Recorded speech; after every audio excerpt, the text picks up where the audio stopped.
in the upper bracket with an extra chance versus lower bracket, best of one, and only one chance at any point going forward into the tournament of TI5.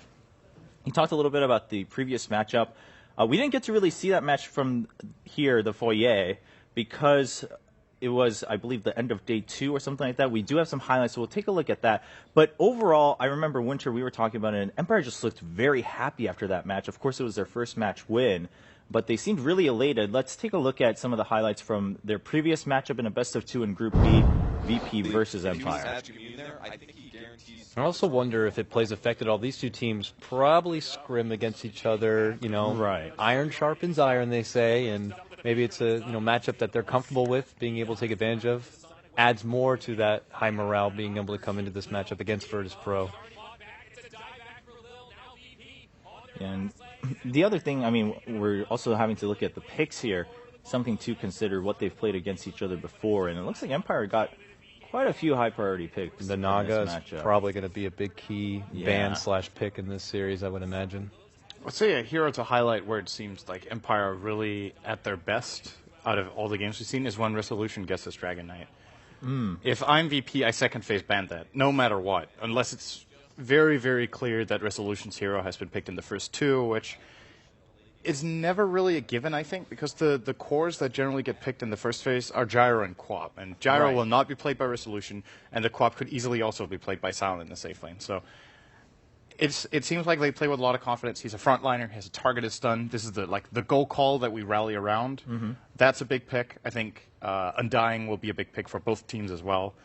And most likely we will see both of them picked or banned. I mean, looking at that clip, it looks like there were, it was 40-something and then 33 kills combined. That's nearly 80 kills in that game. Sure, it went on for a little bit, but... Sounds like Bounty would be good for some track calls. Yeah, I mean, sounds like it was a bit of a bloodbath. So if that's going to come into play, of course, something to consider. Dakota, how much do you think it's going to matter that VP got to see this last match? I mean, sure, you're maybe reminded of the acts and things like that, but in Game 1, it was also that a lot of picks were open. I mean, Lesh was given up and something like that. I agree. I mean, I feel like Game 1, it was more they were able to take the advantage of grabbing up the Lesh and building around that, and in Game 2, it was seeing the Brood, being able to counter around that and just adjusting their playstyle on the fly. I don't think they had to pull out anything secretive or any do-or-die grabs, something that we saw from like EG earlier. So I would imagine it shouldn't affect Virtus Pro too much at this point. I think, like I said before, these teams probably have a lot of experience going head-to-head, and they should know what to expect from each other. Yeah. And Winter, what are your thoughts going into this rematch, we could say? I think whoever wins the coin toss, I think we're going to do a coin toss again. I feel like the sides and whoever gets first pick is very crucial as well. Maybe I would personally favor the side that goes to Dire in the sense that both of the teams are very similar playstyle. They are fighting a lot, and I feel Roshan could be the deciding factor. Being on the Dire side, easier access to Roshan, and maybe you can even build a lineup around the Rosh so you can actually get access to it easy by picking a TA or any form of minus armor. So curious to see who picks what when they win the coin toss. I think that would be really crucial. Yeah. And both teams do play the TA, so that is definitely a pick that's up for grabs. Another thing I believe we haven't mentioned is the progress in the other series. I'm not sure if we talked about that. No, we haven't. No, so CDEC versus eHome is still going, and I think the last update we gave was that CDEC were leading, but they were ahead 15-6, but the score was a little bit deceptive relative to how the game was going, and guess what? eHome actually did win that game. There you go.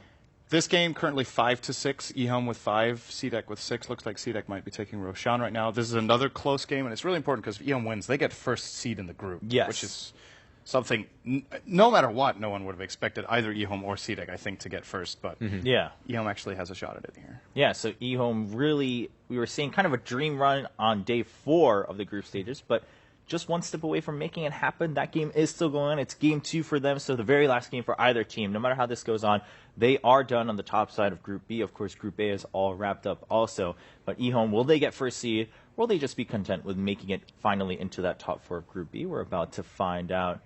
And now, of course, just look at the standings also. Group A was all settled. Group B somewhat settled, but let's review Group A a little bit before we go into this tiebreaker. Are there any results that were pretty surprising going, like now that we look at it fully in hindsight? Or do you think Group A was actually played out a little bit more like most people might have expected? Barring one or two games that might have been dropped, but in terms of match and series results. Can I say it didn't end the way it started? Can I say that? Yeah. You think it's that fair? Well, surprising? you can say Yeah. that. I mean, I won't block you from saying it. That is not allowed. Yeah. Wrong face. Wrong choice of words. Number one surprise in Group A's complexity. I think. Without a doubt, yeah. Yes. Getting top 4. Yeah. That is the absolute success story. I guess number 2 surprise is IG finishing last. I think they did. Or did they? No, they got ahead of Navi. Navi finished last. So Navi last, IG second to last. Yes. I saw an image earlier today with like the defending champions.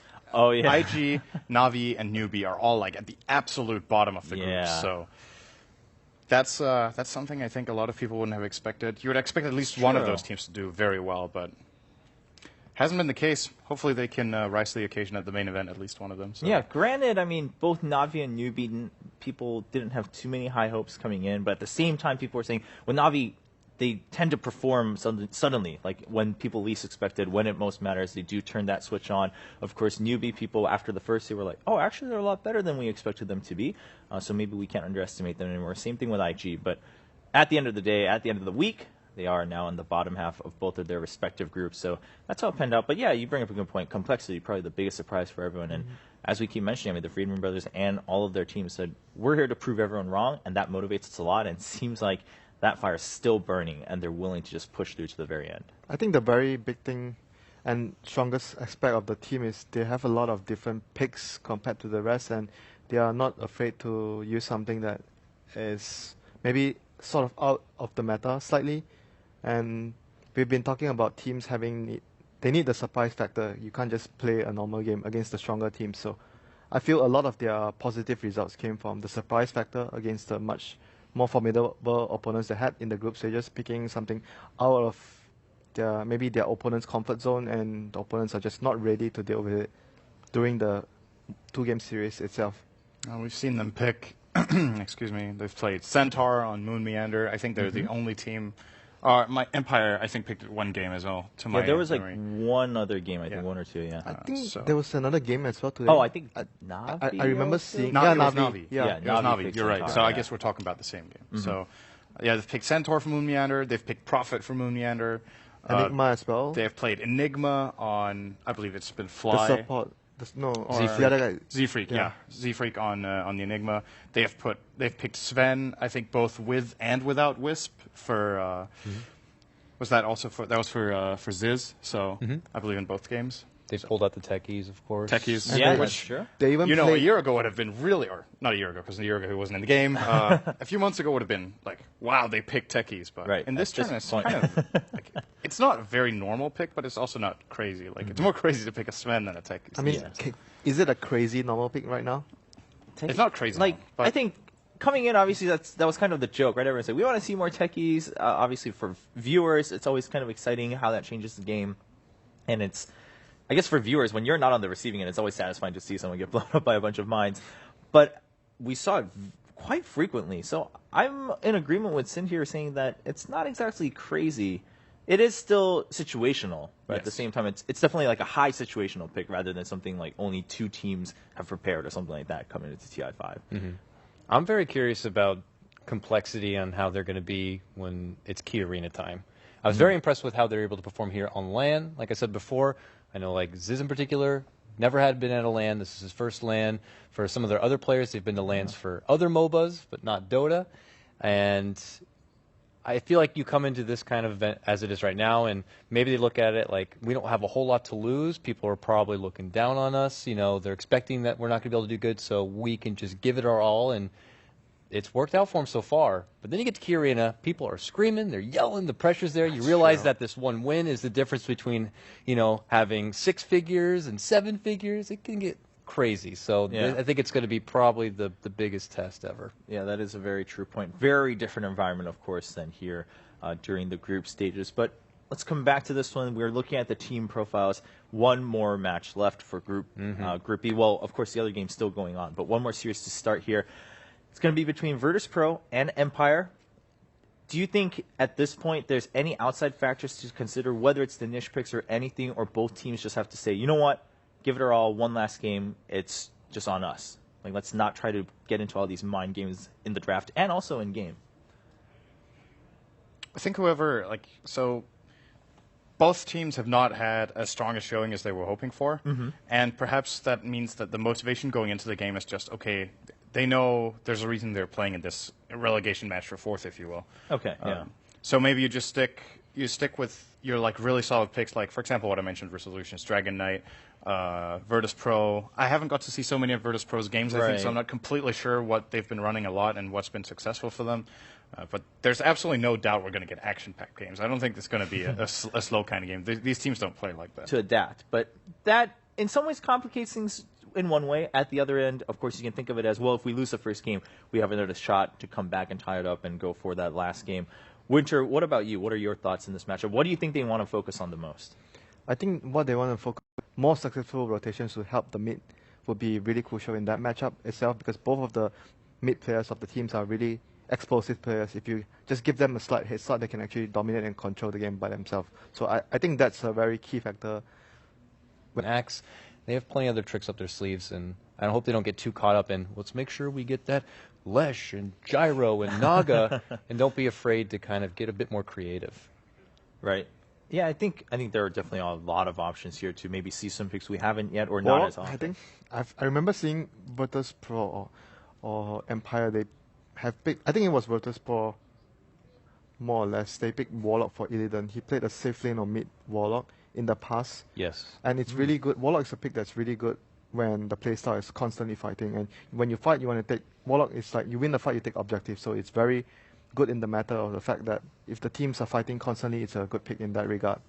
The downside of that, though, is if the fights are too frequent, too frequent. It's a very long cooldown also. So I think that's a big part of the reason that it's not being picked right now. It's just that the long cooldown. It's just such a long cooldown, and a lot of the times you see the chaotic offering maybe setting up one kill, maybe two. But as long as it's like a somewhat even trade, the enemy team can just take full advantage of it, because Warlock a lot of the times just really weak without the ult. If you don't take a tower, it feels like it's not worth dropping the golem. That's how I feel about it. Like, if once you drop the golem, you commit, you have to get an objective. If you don't get an objective, you must make sure you get a lot of kills, which sometimes doesn't happen. You drop it for a key kill on the carry, and you don't get an objective. It feels like it's not worth it at the end of the day.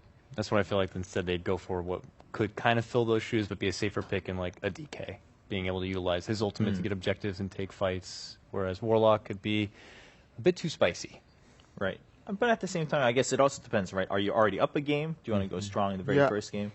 But the Dragon Knight, it feels like Dragon Knight is weak in the lane, though. So I mentioned a lot of it will come down to their mid play. Whoever gets the better start in the mid lane, and Dragon Knight is weaker at the start, so it might actually play to the fact that giving the opponent a better lane, like better lane matchup, let's say Queen of Pain versus Dragon Knight, it will allow maybe G to have a better start and then snowball his team like into a much stronger mid game. So I feel Dragon Knight has his merits, but at the same time he's weak. He's weaker, a lot weaker at the start in the lane. So there's still a negative part of the pick itself. Right. I mean, because you guys are mentioning, well, it's probably going to be an action-packed game anyway. At that point, in some ways, the lane phase could matter more, because whoever's going to be a little bit ahead can start just taking charge and taking initiative and causing those actions to happen, and the snowball could start rolling very early on for sure.